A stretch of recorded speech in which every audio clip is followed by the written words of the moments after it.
ସଦର ମୁଖ୍ୟ ଚିକିତ୍ସାଳୟରେ ମାଙ୍କଡଙ୍କ ଉପଦ୍ରବ, ହନ୍ତସନ୍ତ ରୋଗୀ ଓ ରୋଗୀଙ୍କ ସମ୍ପର୍କୀୟ।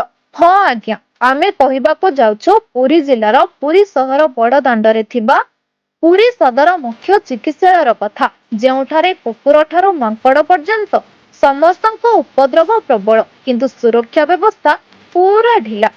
ସବୁଠାରୁ ଦୁଃଖର ବିଷୟ ହେଉଛି ସବୁଠାରୁ ଯନ୍ତ୍ରଣାଦାୟକ ବିଭାଗ ଶଲ୍ୟ ଚିକିତ୍ସା ବିଭାଗ। ହଁ ଆଜ୍ଞା, ଏହି ମୁଖ୍ୟ ଚିକିତ୍ସାଳୟର ଶଲ୍ୟ ଚିକିତ୍ସା ପୁରୁଷ ୱାର୍ଡର ଅବସ୍ଥା କହିଲେ ନ ସରେ। ଖାଣ୍ଟି ଓଡ଼ିଆ ଭାବରେ କହିବାକୁ ଗଲେ ଏହି ବିଭାଗର ସମସ୍ତ ଛୋଟା ଠାରୁ ଆରମ୍ଭ କରି ବିଭିନ୍ନ ଦୁର୍ଘଟଣାରେ ପଡ଼ି ଚିକିତ୍ସିତ ହେବାକୁ ଭର୍ତ୍ତି ହୋଇଥାନ୍ତି। କିନ୍ତୁ ଏହି ୱାର୍ଡ ମାନଙ୍କରେ ୱାର୍ଡ ଠାରୁ ଶୌଚାଳୟ ପର୍ଯ୍ୟନ୍ତ ମାଙ୍କଡମାନଙ୍କ ପ୍ରାଦୁର୍ଭାବ ଏଭଳି ବଢ଼ିଛି ଯେ ରୋଗୀ ଠାରୁ ଭୋଗୀ ପର୍ଯ୍ୟନ୍ତ ସମସ୍ତେ ହନ୍ତସନ୍ତ ହେବାର ଦେଖିବାକୁ ମିଳିଛି।